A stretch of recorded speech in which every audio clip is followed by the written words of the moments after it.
வணக்கம். நாம் இப்போது கோவை மாவட்டம் தொண்டாமுத்தூர் வட்டம் ஓலுவாம்பட்டி அருகே உள்ள முட்டம் என்கின்ற பகுதியில் இருக்கின்ற நாகேஸ்வரமுடையார் கோயில் தான் நிற்கின்றோம்.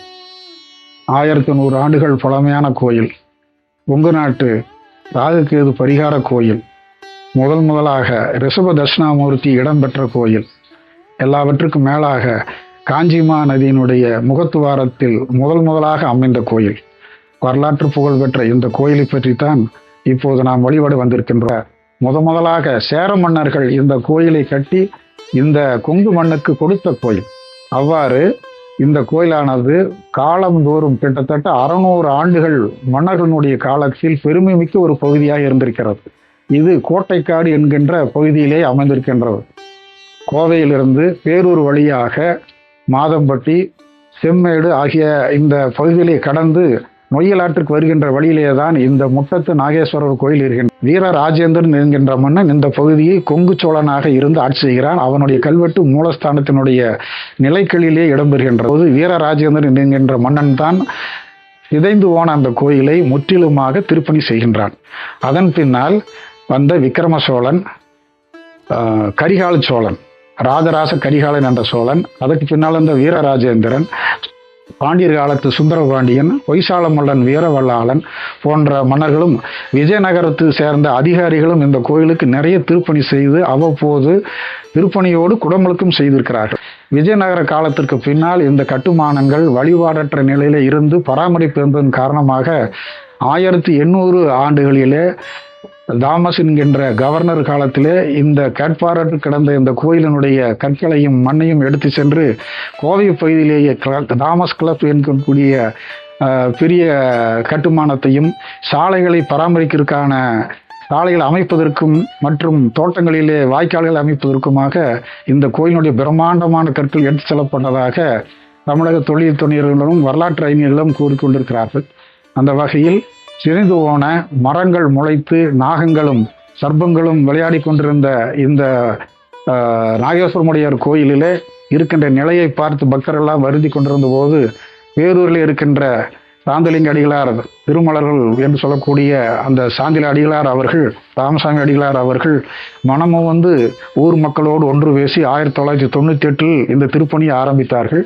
99 திருப்பணி மிகப்பெரிய அளவிலே நடத்தப்பட்டு இப்போது இருக்கின்ற கட்டுமானத்திற்கு எண்கள் எல்லாம் இடப்பட்டு கல்வெட்டுக்கள் எல்லாம் சில மாறி இருந்தாலும் முறையாக இந்த கோயிலை பராமரித்து குடமுழுக்கு செய்தார்கள். அதன் பின்னால் 2011ஆம் ஆண்டும் அதன் பின்னால் 3வது முறையாக 2025லேயும் இந்த கோயிலானது குடமுழுக்கு கண்டிருக்கிறது.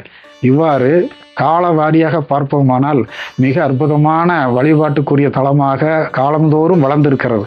சேர மன்னன் குலசேகரன், அந்த மன்னன் இங்கே குலசேகர விண்ணகரம் என்கின்ற பெயரில் திருமாலுக்கு மிகப்பெரிய ஒரு கோயில் எழுப்பியதாக 2 கல்வெட்டுக்கள் திருமாலினுடைய கோட்டத்தில் இருந்தது. அவையெல்லாம் கால வெள்ளத்தில் சிதைந்து போக இப்போது புதிய திருமாலினுடைய சிற்பமானது இடம்பெறுகின்றது.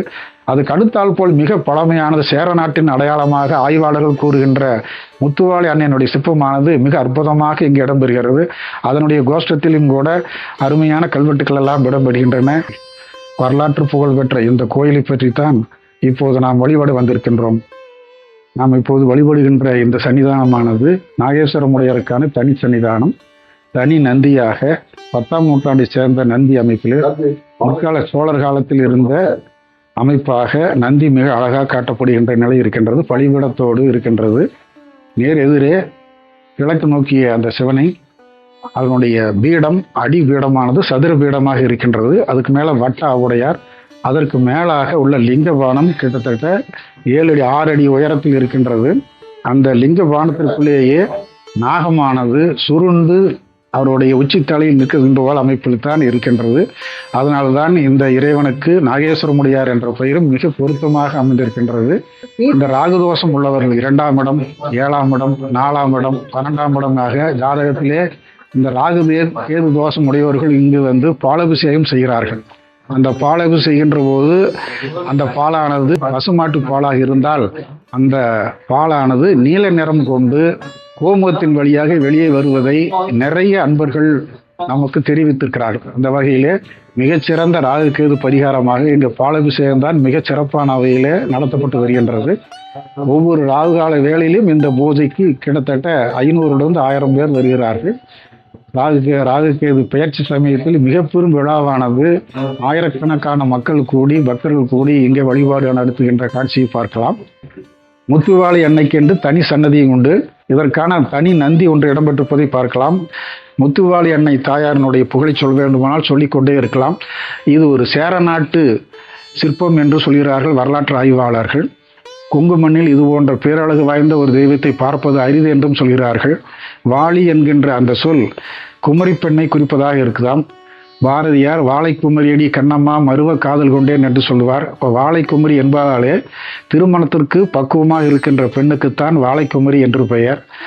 அந்த வாழை குமரியாக இந்த தாயார் திரிபங்க நிலையிலே இடம்பெறுகின்றார். தலை ஒரு பக்கம் சாய்த்து, இடுப்பு ஒரு பக்கம் சாய்த்து, கால் ஒரு பக்கம் சாய்த்து அந்த முப்பரிமாண நிலையிலே இருக்கின்றார்கள். தாயாரினுடைய தலையில் கிரீடமானது 9 அடுக்குகளை கொண்டதாக இருக்கிறது. இங்கே 7 அடுக்குகள் நன்றாக தெரிகின்றன. 7 நவகிரகங்களில் அந்த 7 கிரகங்களையும் கட்டி காக்கின்ற தெய்வமாக இடம்பெறுகிறாள். மக்கள் மனதில் இவள் கேதுவனுடைய அம்சமாக தாயார் இருக்கின்றார்கள். அவருடைய இடுப்பிலே 16 துளைகள் இருக்கின்றன. மேகலையின் அலாபம் என்று சொல்லக்கூடிய அந்த அணிகலன் அணிகின்ற வகையிலேயே அற்புதமாக அந்த காலத்திலேயே 8ஆம் நூற்றாண்டிலேயே இந்த சிலையானது வடிக்கப்பட்டிருக்கின்றது. காதிலே மூக்கிலே மூக்குத்திகள் போடுவதற்கு கல் மூக்குத்தி, கல் தோடுகள் எல்லாம் அந்த காலத்தில் செய்ததாக அறிஞர்கள் சொல்கிறார்கள். அந்த வகையிலே தாயாருடைய அம்சமானது கேதுவின் அம்சமாக இருந்து ஞானம் தருகின்ற தாயாராக முத்துவாளி அன்னை காட்டப்படுகின்றாள். மதுரையை ஆண்ட வீரபாண்டனாகிய சுந்தரபாண்டியன் தன்னுடைய பிறந்த நாளாகிய நாள் மங்களத்தை மதுரையிலிருந்து இந்த தாயாரிடம் வந்து வேண்டிக் கொண்டு நீண்ட நாள் இந்த குங்குமண்ணை ஆள வேண்டும் என்பதற்காக தாயாருக்கு முத்துக்களால் அலங்காரம் செய்து வழிபாடு செய்ததாக வரலாற்று அறிஞர்கள் கூறுகின்றார்கள். அந்த வகையிலே முத்துக்களால் அலங்காரம் செய்தனால் இந்த தாயாருக்கு முத்துவளை அம்மை என்ற பெயரும் வந்துகின்றது. கேது தோஷம் இருப்பவர்கள் 7ஆம் இடத்தில் கேது, 1ஆம் இடத்தில் கேது, 8ஆம் இடத்தில் கேது, 4ஆம் இடத்தில் கேது இருப்பவர்கள், 5ஆம் இடத்தில் கேது இருந்து குழந்தை பேர் இல்லாதவர்கள் எல்லாம் இந்த தாயாரிடம் ஒவ்வொரு பௌர்ணமி தோறும் வந்து முறையீடு செய்து வழிபட்டு தங்களுடைய மனக்குறைகளை சொல்லி அதனால் தாயாரிடம் இருந்து சரியான தீர்வுகளை பெற்று அவர்கள் அவ்வப்போது வந்து ஒவ்வொரு பௌர்ணமி தோறும் தங்களுடைய கைங்கரியமாக இந்த தெய்வத்திற்கு பல்வேறு பொருள்களை கொடுத்து வழிபடுகின்ற நிலையை இன்றும் நீங்கள் இந்த கோயிலை பார்க்கலாம். குலசேகர விண்ணகர பெருமாள் முன்னாலே கருடாழ்வார் நின்று கொண்டிருக்கின்றார். அவர் நேர் எதிரே குலசேகர விண்ணகர பெருமாள் ஒருவர் இருக்கின்றார். சேர நாட்டை ஆண்ட குலசேகர மன்னன் காலத்தில் மகோதை மன்னன் என்ற பெயரோடு அவர்கள் ஆட்சி செய்தார்கள். அந்த மன்னர்கள் இந்த மண்ணிலே முதலாக திருமாலுக்கு குன்றமன்னதோர் கோயில் எடுத்தார்கள். அந்த வகையிலே முட்டத்து குலசேகரருடைய ஆழ்வாருக்கு இந்த மண்ணில் எழுந்த முதல் கோயில். ஆனால் அந்த கோயில் கால மாற்றத்தால் சிதைந்து போக அங்கிருந்து எடுத்துக்கொண்ட சிலையானது பின்னமானதால் ஒரு 50 ஆண்டுகளுக்கு முன்னதாக இப்போது இருக்கின்ற இந்த புதிய சிலையானது வடிவமைப்பட்டு வழிபாட்டில் இருக்கின்றது. அவ்வாறு பார்க்கின்ற போது குலசேகரர் சந்திரதோஷம் போக்குவராக இங்கே இருக்கின்றார். ஜாதகத்தில் சந்திரனோடு கேது இருப்பவர்கள், சந்திரனோடு ராகு இருப்பவர்கள், சந்திர திசையிலே கேது புத்தி நடப்பவர்களும் கேது புத்தியில் சந்திர திசை நடப்பவர்களுமாக இங்கே வழிபட்டு பௌர்ணமி தோறும் வழிபடுகின்ற அந்த நிறைநிலா வழிபாட்டிலே கலந்து கொள்வோமானால் சந்திரனால் கேதுவினால் வழங்கக்கூடிய நடைபெறக்கூடிய அந்த தோஷங்களானது நிறைவேறும் என்பது பக்தர்களுடைய ஆழமான நம்பிக்கையாக இருக்கின்றது. நாம் இப்போது வழிபட்டு கொண்டிருப்பது விநாயகர் சன்னதி. இந்த விநாயகனுடைய வயிற்று பகுதியிலே உதரபந்தனமாக நாகங்கள் இடம்பெறுகின்றன. உண்மையாகவே நேரடியாக யானை ஒன்று அமர்ந்திருந்தால் எவ்வாறு இருக்குமோ அது போன்ற அமைப்பினை உடைய இதுவும் 1000 ஆண்டுகள் பழமையான விநாயகர் சன்னதி. இந்த கட்டுமானமானதில் இந்த கோயிலை கட்டிய முனிவர்களுடைய சிலையும் பக்தனுடைய சிலையும் இந்த கருங்கலிலே புடைப்புச் சிற்பமாக இருப்பதை பார்க்கலாம். அது விஜயநகர பேரரசு காலத்திலே இந்த சன்னதியானது தனி கட்டுமானமாக இடம்பெற்றிருந்திருக்கிறதுக்கு அடையாளமாக இந்த சிற்பங்கள் இடம்பெறுகின்றன. இந்த தட்சிணாமூர்த்தி கிட்டத்தட்ட 1000 ஆண்டுகள் பழமையான சிற்பம் இது. மூலவர் மேரிய இவரும் மிக பழமையானவர். இவர் ரிஷப தட்சிணாமூர்த்தி என்று வழங்கப்படுவார். ரிஷபம் என்பது காளை மீது அமர்ந்திருக்கின்றார். இவர் கையிலே அக்கமாலையோடு சின்முத்திரை காட்டி மிக அற்புதமாக மிகச் சிறிய அளவிலே காட்டப்படுகின்றார். ஜடாமுடியோடு ஆலமர் செல்வனாக அற்புத கோலத்தில் சிறிய மூர்த்தமாக இருந்தாலும் அவருடைய நெஞ்சிலையும் கூட பார்த்தீர்களானால் சிறிய லிங்கமானது ஒன்று தொங்கும். அந்த தியானத்தில் இருக்கின்ற அந்த காட்சியும் பின்னாலே காட்டப்படுகின்ற அந்த கல்லால மரமும் ஜடாமுடியும் அவருடைய முனிவர் என்பதை காட்டுவதாக அமைகின்றது. கீழே முயலகன் இருக்கின்றான். அருகே பின்புறம் ஜனகாதி முனிவர்கள் காட்டப்படுகின்றார்கள். துணி போட்டு இருப்பதனால் நமக்கு தெரியவில்லை. ஆனால் அந்த ரிஷபம் அவருடைய பாதத்தை வருடி கொடுக்கின்ற காட்சி இந்த பகுதியில் இங்கு மட்டும்தான் இடம்பெறுகிறது. பொதுவாக ரிஷபம் என்றாலே ஜோதிட ரீதியாக அது சுக்கிரனை குறிக்கும். ரிஷபம் துலாமும் சுக்கிரனுடைய அதிபதியாக வரும். தட்சிணாமூர்த்தி குருவனுடைய அம்சமாக இருக்கிறதுனால குருவும் சுக்கிரனும் இணைந்து இருக்கின்ற காட்சியாக காட்டப்படுகிறது இந்த தத்துருவமான காட்சி. இது ஒரு வகையில் படிமமாக ஜோதிடத்தில் சுக்கிரனும் குருவும் யாரெல்லாம் இணைந்திருக்கிறார்களோ அந்த ஜாதகக்காரர்கள் வழியிடுந்த போது அவர்களுக்குள்ளேயே மனப்பிணக்குகள், தம்பதியரிடையே மனப்பிணக்குகள் நீங்கி குழந்தை பேறு தருகின்ற ஒரு நிகழ்வாக இந்த சிற்பமானது மிக அற்புதமாக காட்டப்படுகின்றது. முத்துக்குமாரசாமி சன்னதி என்று முருகனுடைய சன்னதியாக இருக்கின்றது. இங்கே முருகருக்கு வள்ளி தெய்வானை இல்லாத தனியாக இருக்கின்ற முருகராக காட்டப்படுகின்றார். எங்கெல்லாம் தனியாக முருகர் வள்ளி தெய்வானை இல்லாது இருக்கின்றாரோ அது செவ்வாயினுடைய அடையாளமாக, செவ்வாய் தோஷம் போக்கக்கூட அடையாளமாக இந்த சிலையானது இடம்பெறுகிறது. ஒவ்வொரு செவ்வாய் தோஷம் உள்ளவர்களும் செவ்வாய்க்கிழமையிலே கிருத்திகை நாளிலே அதற்குரிய நாள்களில் அவர்களுக்குரிய பிறந்த நாளிலே வந்து வழிபாடு செய்து தங்களுக்கு ஏற்பட்ட அந்த செவ்வாயினால் வரக்கூடிய தோஷங்களை எல்லாம் நிவர்த்தி செய்து கொள்கிறார்கள். ஒவ்வொரு கிருத்தியிலேயும் மிகச்சிறப்பான வழிபாடு நடைபெறுகின்றது. அது மட்டுமல்லாம் பௌர்ணமி தோறும் இந்த முருகருக்கு அற்புதமான வழிபாடு நடக்கின்றது. நவகிரகங்களுக்கான தனி சன்னதியானது இங்கே இடம்பெறுவதை பார்க்கலாம். மிக அற்புதமான வடிவமைப்பிலே அவரவர்கள் தனியாக அவருடைய வாகனத்தோடு இருக்கின்ற காட்சியை இந்த பகுதியிலே பார்க்கலாம். காலபைரவர் சன்னதி 2011ஆம் ஆண்டு நடைபெற்ற திருப்பணியின் போது பைரவருக்கான தனி சன்னதி எழுப்பப்பட்டது. கிடைத்த கற்களை கொண்டே பழைய கட்டுமான அமைப்பில் இந்த கோயிலானது இடம்பெறுகின்றது. ஒவ்வொரு தேய்பிறை அஷ்டமி நாளிலும் வளர்பிறை அஷ்டமி நாளிலும் மிகச்சிறப்பான வழிபாடு நடைபெறுகின்றது. பௌர்ணமி தோறும் நடைபெறுகின்ற அந்த விழாவிலும் பைரவருக்கு மிகச்சிறந்த வகையில் எல்லா அபிஷேகங்களும் சகல அபிஷேகங்களும் நடத்தப்படுகின்றன. இங்கே சிற்பங்கள், ரிஷிகளுடைய சிற்பங்கள் நிறைய கோயிலில் இடம்பெறுவதை பார்க்கலாம். இந்த சிற்பங்கள் எல்லாம் கிட்டத்தட்ட 1000 ஆண்டுகள் கடந்த சிற்பங்களாக இருக்கின்றன. கண்ணப்ப நாயனார் சிவலிங்கத்தை வழிபடுகின்ற அந்த காட்சியானது மிக அற்புதமாக காட்டப்படுகின்றது. தமிழ்நாட்டிலே மன்னர்கள் அமைத்த கோயில்களில் எங்கெல்லாம் ராகு கேது கோயில்களாக வழிபடப்படுகிறதோ அங்கெல்லாம் இந்த கண்ணப்ப நாயனார் சிற்பங்கள் இடம்பெறுவதை கிட்டத்தட்ட 900 கோயில்களில் பார்க்கலாம். அங்கே அதே வகையிலும் இந்த முட்டத்து நாகேஸ்வரர் கோயிலும் ராகு கேது பரிகாரம் கோயில் என்பதற்கு அடையாளமாக கண்ணப்ப நாயனார் சிற்பமானது மிக அற்புதமாக சிறிய அளவிலே வடிவமைக்கப்பட்டிருக்கின்றது. கண்ணப்ப நாயனார் சிற்பத்தின் அருகே அனுமனுடைய சிலை என்று கூறக்கூடாது, அது குரங்கினுடைய சிலையானது இருக்கிறது. இதுவும் ராகு கேது பரிகாரத்திற்கு அடையாளமாக இங்கே காட்டப்படுகின்றது. நாகேஸ்வரமுடையார் கோயிலில் 2011 தான் கால பைரவருக்கான தனி சன்னதி அமைக்கப்பட்டது. ஆனால் அதற்கு முன்னதாகவே இந்த கோயிலினுடைய திருமாலினுடைய திருச்சுற்றிலே பைரவருக்கான சிறி சிற்பமானது இடம்பெற்றிருக்கிறதை நீங்கள் பார்க்கலாம். நாய் வாகனத்தோடு கால பைரவராக இருக்கின்ற சிறி சிற்பமானது ஒரு 50 ஆண்டுகளுக்கு முன்னர் வரை இந்த சிற்பத்தை வைத்து கொண்டுதான் இங்கே கால பைரவர் வழிபாடு நடந்திருக்கிறது. இங்கே வரலாற்று அறிஞர்கள் இதை சுட்டுகின்ற போது காபாலிக சைவம் என்று சொல்லுவார்கள். அந்த ரிஷிகளாக இருந்து வழிபட்ட அந்த சிற்பங்கள் தான் இங்கே காட்டப்படுகின்றது. அந்த சமண முனிவர்கள் காபாலிகன் முனிவனுடைய சிலைகளும் இங்கே சிறிய அளவிலேயே காட்டப்படுகின்றன. குலசேகர விண்ணகர பெருமாள் சன்னதியிலேயே இந்த கோயிலினுடைய மூலவர் எப்படி இருக்கிறார் என்கின்ற சிற்பங்களானது 2 இடம்பெறுகின்றன. பார்க்கலாம். நீங்கள் நடுவிலே சிவபெருமான் சதுர ஆவடையாரில் அமர்ந்து கொண்டிருக்கிறார் லிங்கபானமாக. 2 பக்கமும் ராகு கேது உருவங்கள் நாகசர சிற்பங்களானது தனித்துவமாக காட்டப்படுகின்றது. இந்த அமைப்பு தான் மூலஸ்தானத்திலே இடம்பெறுகின்றது. அங்கே மூலஸ்தானத்திலே சதுரபீடம், வட்ட ஆவுடை, அதற்கு மேலே லிங்கபானம். அந்த லிங்கபானத்தில் நீண்ட நெடிய சர்ப்பமானது உடல் முழுக்க தழுவி லிங்கத்தை தழுவி கொண்டு மேல் பகுதியிலே படம் எடுக்கின்ற நிலையிலே அந்த மூலஸ்தானம் காட்டப்பட்டது. அதே அமைப்பை சிற்பிகள் இங்கு வெளியே திருச்சுற்றிலே அமைத்து காட்டுகிறார்கள். பாருங்கள், 2 சிற்பங்கள் அவ்வாறு இடம்பெறுகின்றன. ஒன்று நெருங்குகின்ற சிவலிங்கத்தை 2 கருநாகங்கள், அதாவது ராகுக்கேது நெருங்குகின்ற காட்சியும், மற்றொன்று சிவலிங்கத்தை கட்டி தழுவி கொண்டிருக்கின்ற இன்னொரு காட்சியும் காட்டப்படுகின்றது. இவை 2ம் தான் இந்த மூலஸ்தானத்தில் கருவறையில் இருக்கின்ற லிங்கமாக இடம்பெறுகின்றன. அதனால தான் இந்த கோயில் மிகச்சிறந்த ராகு கேது பரிகார கோயிலாகவும், அங்கு பால் ஊற்றுகின்ற போது மூலவருக்கு, அதுவும் பசும்பால், கடையில் விற்கின்ற பால் அல்ல, பாக்கெட் பாலை கொண்டு வரக்கூடாது, அது அனுமதி இல்லை. அந்த பசும்பாலை, சுத்தமான பசும்பாலை கொண்டாந்து ஊற்றுகின்ற பொழுது அவரவருக்கு ராகு தோஷம் இருக்குமானால் அதுக்கு வெளிப்படையாக காட்டுகின்ற வகையிலே கருநீல நிறத்திலேயும் பச்சை நிறத்திலேயும் மஞ்சள் நிறத்திலேயும் அந்த பால் திரிந்து வெளியே வருவதை பார்க்கலாம். அந்த வகையிலே அது எவ்வாறு அமைந்திருக்கிறது மூலவர் என்கின்ற காட்சியை காட்சிப்படுத்தும் விதமாக திருமாலினுடைய கோஷ்டத்திலே இந்த சிற்பங்களானது 2 இடம்பெறுகின்றன.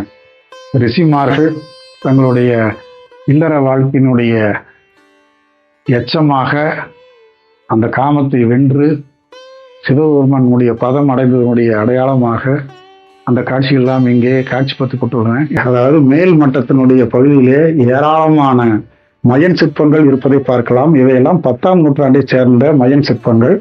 அதன் கீழ் வரியிலே பார்ப்போமானால் நிறைய சிற்பங்கள் சிறிய அளவிலிருந்து 1.5 அடி உயரம் அளவுள்ள சிற்பங்கள் எல்லாம் இடம்பெறுகின்றன. ரிஷிகள், ஆண் பெண் சேர்க்கையாக இருக்கின்ற எரோட்டிக் சிற்பங்கள், முனிவரனுடைய சிற்பங்கள், தவம் செய்கின்ற ரிஷிகளினுடைய சிற்பங்கள், மகளிர் நடனமாடுகின்ற காட்சி, மகளிர் ஆடவனோடு சேர்ந்து இருக்கின்ற காட்சி, குரங்குகள், தூண்களிலே நாகபந்தத்திலே நாகங்கள் ஒவ்வொரு முனையிலேயும் படமெடுத்து ஆடுகின்ற நாகங்கள், அதனுடைய சிறிய சிற்பங்கள், மாடத்திலே கோஷ்டத்தில் இருக்கின்ற மாடத்திலேயும் சிறிய அளவில் கிட்டத்தட்ட சுண்டு விரல் அளவு இருக்கின்ற அந்த பகுதியிலேயும் மயன் சிற்பங்கள் மிக அற்புதமாக செதுக்கப்பட்டிருப்பதை பார்க்கலாம். ஒரு காலத்தில் மிகச்சிறந்த சிற்ப களஞ்சிய கோயிலாக இருந்திருக்க வேண்டும். வரலாற்று அறிஞர் கூற்றுப்படி இந்த கோட்டைக்காடு சொல்லக்கூடிய முட்டம், கோட்டைக்காடு என்று சொல்லக்கூடிய பகுதி அரண்மனை இருந்த பகுதி என்றும், அரண்மனையில் மகளிர்கள் அதிகமாக வாழ்கின்ற அந்தப்புற பகுதியிலேயே இடம்பெற்ற கோயில் என்றும் வரலாற்று ஆய்வாளர்கள் 2 கருத்துக்களை கூறுகிறார்கள். அந்த வகையிலே ஆண் பெண் சேர்க்கை சேர்க்கக்கூடிய எரோட்டிக் சிற்பங்கள் குழந்தை பேருக்காக காட்டப்படுகின்றன என்று கருத இடம்பெறுகின்றது. அதுக்கு அடுத்தாற் போல உட்பகுதியிலேயே ஆண் பெண் காம சிற்பங்களும் இடம்பெறுகின்றன. இவைகளெல்லாம் அந்த காலத்தில் அந்த புறத்தில் இருக்கின்ற கோயிலாக இருந்ததுக்கு அடையாளமாக இவற்றெல்லாம் எடுத்துக்கொள்கின்ற வகையில் சிற்பங்கள் இடம்பெறுகின்றன. பல்வேறு வகையில் அந்த ஆண் பெண் சேர்க்கை சிற்பங்களான இடம்பெறுகின்றது. முட்டத்து நாகேஸ்வரர் கோயிலில் வரலாற்று அறிஞர்கள் தொல்லியல் துறையில் பதிவு செய்த கல்வெட்டுக்களே 25 இடம்பெறுகின்றன. இவையெல்லாம் 12ஆம் நூற்றாண்டிலிருந்து 15ஆம் நூற்றாண்டு வரை இடம்பெற்றிருக்கின்றன. அமரபுஜங்கன் என்ற மன்னன் இப்பகுதியை ஆட்சி சென்றதற்கு அடையாளமாக அவனுடைய பெயரோடு அமரபுஜங்க நல்லூர் என்கின்ற அமைப்புடைய கல்வெட்டு இந்த நீர்வெளும் தூம்பு கோயில்தான் இடம்பெற்றிருக்கிறது. அடுத்ததாக முருகனுடைய சன்னதியினுடைய மேற்கு பக்கத்தில் இருக்கின்ற கரிகாலன், ராசராச கரிகாலனுடைய கல்வெட்டானது இங்கேயே இடம்பெறுகிறது. கரிகாலன் அப்படிங்கிற சொல் இங்கேயும் இங்கு இடம்பெறுவதை பார்க்கலாம். ஹொய்சால மன்னனுடைய கல்வெட்டானது இங்கே இடம்பெறுகிறது. அதில் பார்த்தீர்களானால் ஹொய்சால மன்னன் மைசூர் பகுதியை சேர்ந்தவனாலும் மிகச்சிறந்த சிவபக்தன் என்பதை கல்வெட்டிலே பதிவுகின்றான். சிவபக்தனான வல்லாளன் என்கின்ற சொல் இதிலேயே இடம்பெறுகின்றது. அதற்கு முன்னாலே சாமியினுடைய பெயரும் திருவுடையனான என்று இடம்பெறுகிறது. இதுவும் முழுமையாக படிக்க முடியாத அளவுக்கு சிதைந்திருக்கின்றது. மேலே உள்ள கல்வெட்டுக்கள் இந்த கோயிலுக்கு நிலதானம், விளக்கெரிக்க நிலங்கள், பொன் தானம் மற்றும் உழைப்பு தானம் கொடுத்தவனுடைய பெயர்களும் அதை உறுதிப்படுத்துகின்ற என் கையெழுத்து என்கின்ற வகையிலே எழுத்தென்றெல்லாம் முடிவதை பார்க்கலாம். கீழே இருக்கின்ற கல்வெட்டு தான் வீரராஜேந்திரன் காலத்து அவருடைய கல்வெட்டு. இந்த கல்வெட்டும் சிதைந்த நிலையில் தான் காட்டப்படுகிறது. இவ்வாறு திருப்பணி செய்த போது கல்வெட்டுக்கள் ஏராளமாக முறை மாறி இருக்கின்ற கற்களை வைத்து அமைத்ததனால் கல்வெட்டு தொடர்ந்து படிக்க முடியாத அளவுக்கு சிதைந்து போய் இருக்கின்ற நிலையை பார்க்கலாம். திருமாலுடைய சன்னதியில், குலசேகர விண்ணகர என்கின்ற திருமாலுடைய சன்னதியில் மேற்கு பக்கம் இந்த கல்வெட்டானது காணப்படுகிறது. இந்த கல்வெட்டு 14ஆம் நூற்றாண்டில் ஹொய்சால மன்னர் காலத்திலே அந்த தானத்தை கொடுத்ததும் விளக்கெரிக்க நிலம் கொடுத்ததையும் காட்டுவதாக இந்த கல்வெட்டு அமைகின்றது. இங்கே இருக்கின்ற இந்த மலைப்பகுதியில் கிடைக்கின்ற விளைபொருட்கள் அனைத்தையும் வியாபாரிகள் பேரூர் நாடு என்று சொல்லக்கூடிய இந்த முட்டத்து பகுதியிலிருந்து பெற்று கேரளாவுக்கு ஆகிய மலைநாட்டுக்கு எடுத்து சென்று வாணிகம் செய்யக்கூடிய நிலை அந்த காலத்தில் இருந்ததனால் இங்கே வாழ்ந்த வணிகர்கள் இந்த கோயிலுக்கு நிறைய உதவி செய்திருக்கிறார்கள்.